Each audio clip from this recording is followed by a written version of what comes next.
Capricorn, this month is a very, very interesting month. I've taken a slightly different approach again to the transits. I want to keep you all on your toes, especially this November 2023. For those of you that are new, I'm Dodici from astrology.com.au. And it's an interesting month because you've got 3 planets transiting your 11th house. All of the planets do well in the 11th house. The 11th house has to do with desire. And there are some schools of thought that say, well, we should actively engage those desires and use our creative visualization to make everything happen. There are other schools of thought that say you must eliminate those desires. Desire itself is the cause of your unhappiness. It's the resistance in life. You're not happy with where you're at and you're constantly reaching for something else. So how do we work through this? How do we understand what's going on? There's a new moon this month that's going to help you understand what's going on, that's for sure. These are fiery planets, the Sun, Mars. These are not altogether friendly planets. Apart from the social implications of this, I want to focus on the desire aspect because I think desire touches every component of life. And if you can understand what is triggering that desire, why you have that desire, and why, having fulfilled all the previous desires in your life, you still are not fulfilled and still desire more. You'd think that if the process of desire didn't give you the happiness you were looking for, you'd go, desire's not working for me. What should I do now? So yeah, that is a valid question. I sort of sit on the fence a little with that. I think this new moon, if it's going to do its job properly for you, it's going to give you an understanding that you needn't discard either.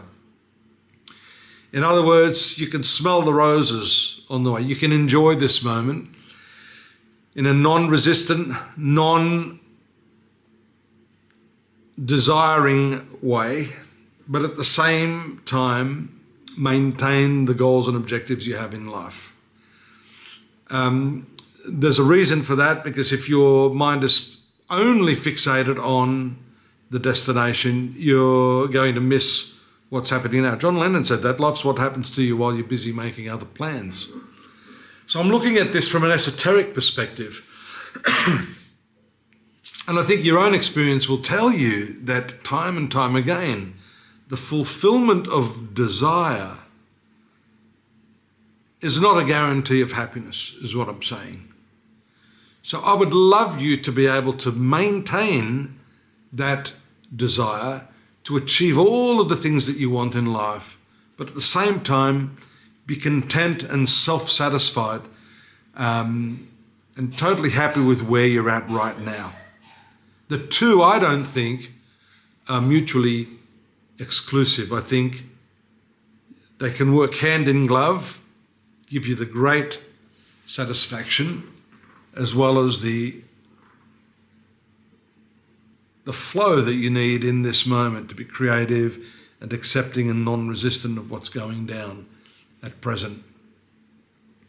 Of course, to get to that stage, it's really great if you can align yourself with people of similar values.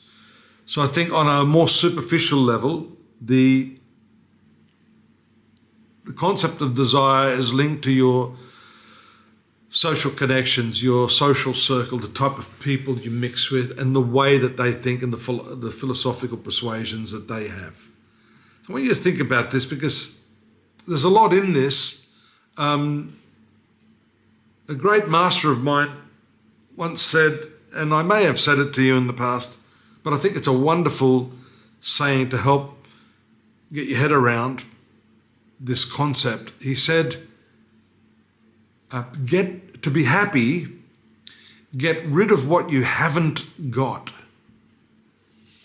To be happy, get rid of what you haven't got.